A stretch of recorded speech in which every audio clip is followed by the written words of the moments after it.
Owning a casino can look like owning a machine that prints money. Thousands of people come through the doors and place bets on games designed to favor the house. The lights stay on, the tables keep running, and the math gives the operator an edge. From the outside, losing money as the owner seems almost impossible. A casino, though, is much more expensive than its gaming floor suggests. One property may include a hotel, several restaurants, a nightclub, a theater, a security department, and an operation that handles cash almost like a bank. Regulators watch all of it. A large casino can cost hundreds of millions of dollars to open and millions each month to run. Choose the wrong market or borrow too much, and the owner may be taking a bigger risk than anyone at the tables. What does it cost to own a casino? Where does the money come from? And if the games favor the house, how does the house still go broke? Start with the location. An empty building is not enough. Depending on the country, gambling may be controlled by national, state, provincial, tribal, or local authorities. Some places ban casinos, others restrict them to tourist districts, racetracks, or tribal land. The gaming license may be worth as much as the property itself. Before construction starts, the operator may have to prove it can finance the project, explain where the money came from, pass background checks, and submit plans covering security, responsible gambling, taxes, and employment. Investigators may examine the owners, executives, major investors, and even some vendors. The license does not become a formality once the doors open. Regulators can issue fines, restrict games, or shut the property down if it breaks gaming rules, fails to protect customers, or loses track of the money moving across the floor. Then comes the building. A small regional casino can move into an existing building and install a few hundred machines. A destination resort is another category altogether. Land, hotel towers, restaurants, theaters, parking garages, convention space, pools, and landscaping can push the bill into the billions. Much of that cost is hidden behind the finished walls. Casinos consume a lot of electricity. Lights, displays, slot machines, cameras, elevators, kitchens, ventilation, and air conditioning may run around the clock. The gaming floor needs specialized wiring and secure networks. Cash rooms need reinforced walls and controlled access. Security must be able to watch every entrance, table, cage, corridor, and machine. Even the carpet and walking paths affect revenue. Operators arrange the floor so guests pass more games on the way to dinner, the hotel, or a show. A short walk across the property becomes another chance to stop and play. The equipment adds another bill. Some casinos buy their slot machines. Others lease them or share the revenue with the manufacturer. Branded games may carry additional licensing fees. Behind the machines sits another layer of servers, ticket systems, player tracking, card readers, payment tools, and software that reports activity to regulators. Table games trade some of that technology cost for payroll.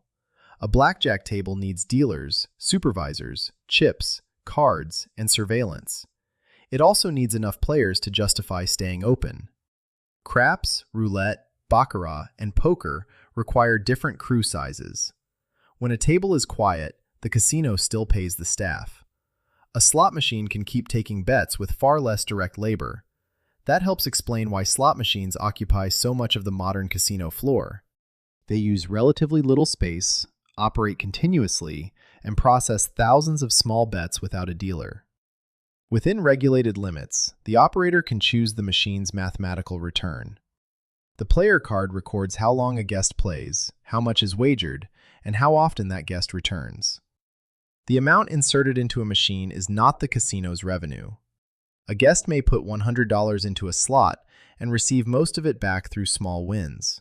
The casino counts what remains after payouts. The same $20 might be bet again and again, producing a large wagering total while the property keeps only a fraction. That retained amount is called gaming win, or gross gaming revenue. Gaming taxes come out first in many markets. The property still has to cover payroll, rent or debt payments, utilities, maintenance, marketing, insurance, and complementary benefits.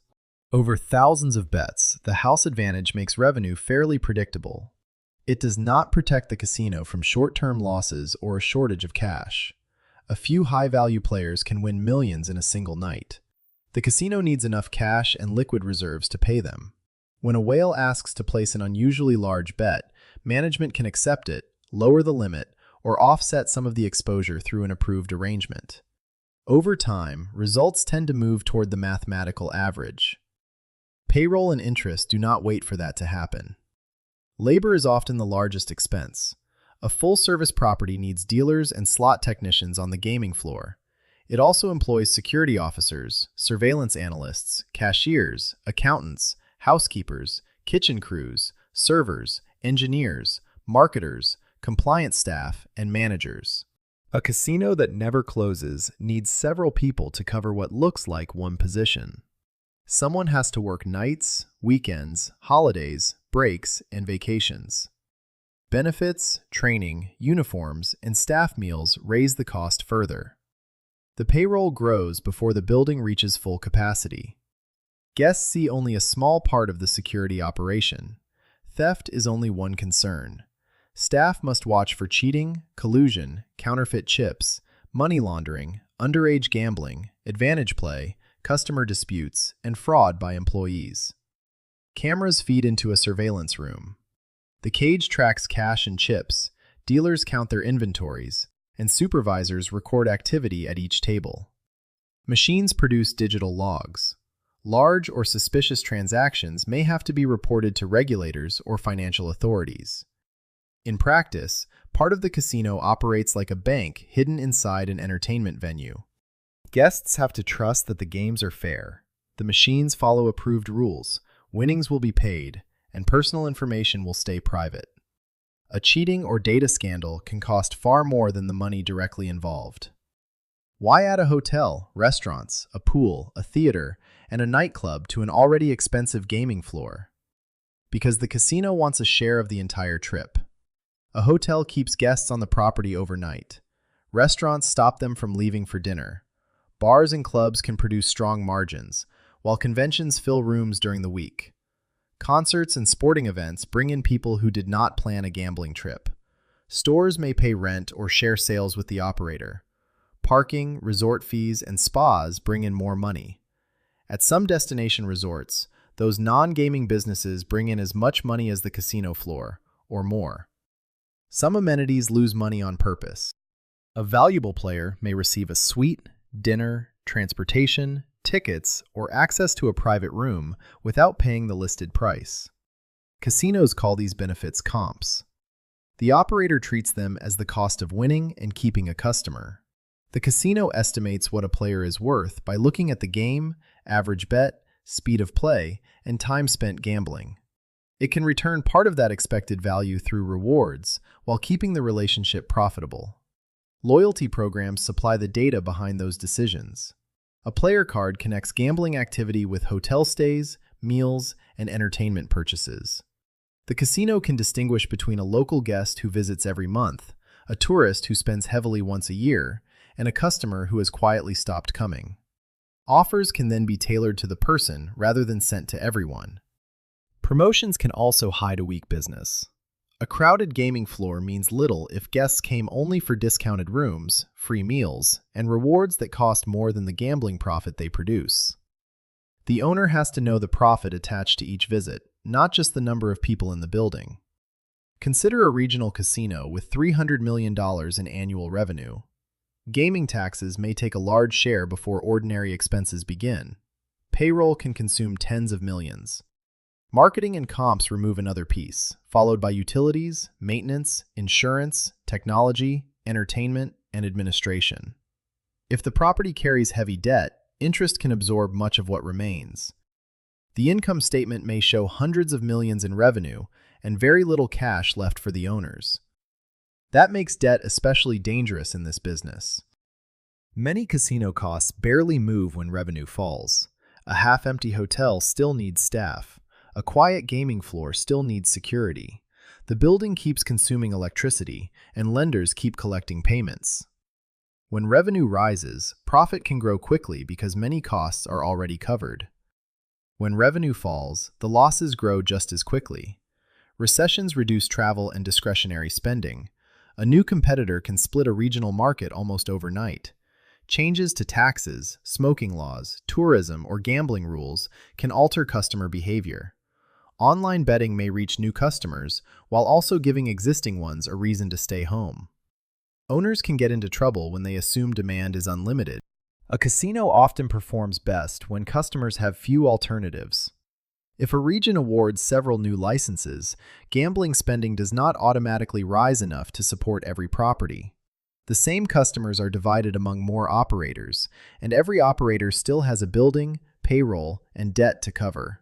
Before buying or building, an owner studies the market in uncomfortable detail. How many people live within driving distance? How many tourists arrive each year? Where else can they gamble? Could another casino receive a license nearby? A property that attracts conventions and concerts has more room for error than one that depends entirely on local gamblers. Those answers tell the owner whether the property can become a destination or will remain a convenient room full of machines. The ownership structure changes the calculation again. Some companies own both the gambling operation and the real estate. Others sell the land and buildings to a real estate investment company, then lease them back under a long-term contract. The sale releases cash for other projects, but leaves the operator with a large rent bill that arrives whether the casino is busy or empty. Tribal casinos operate under different legal and economic arrangements and may fund public services, infrastructure, education, or community programs. Commercial properties answer to shareholders and private investors. Government-owned gaming operations may care as much about tax revenue as operating profit. The building may look similar in each case, but the money ends up in very different places. Can a casino be a good business for its owner? Yes, when competition is limited, debt stays manageable, and the operator knows its customers. A property with useful hotel rooms, popular restaurants, and events can earn money long after a guest leaves the gaming table. The house advantage still solves only one part of the problem. The games produce a percentage of the money wagered. Taxes, payroll, regulation, competition, maintenance, marketing, and debt all take their share afterward. There is no built-in mathematical edge against those costs. The largest gaming floor and the brightest lights do not guarantee a strong return. A better operator knows what each kind of visitor is worth, how much it costs to bring that person back, and how much cash the property needs to survive a bad season. For the guest, the risk usually ends when the chips are gone. The owner has money riding on the building every day, even when most of the tables are empty.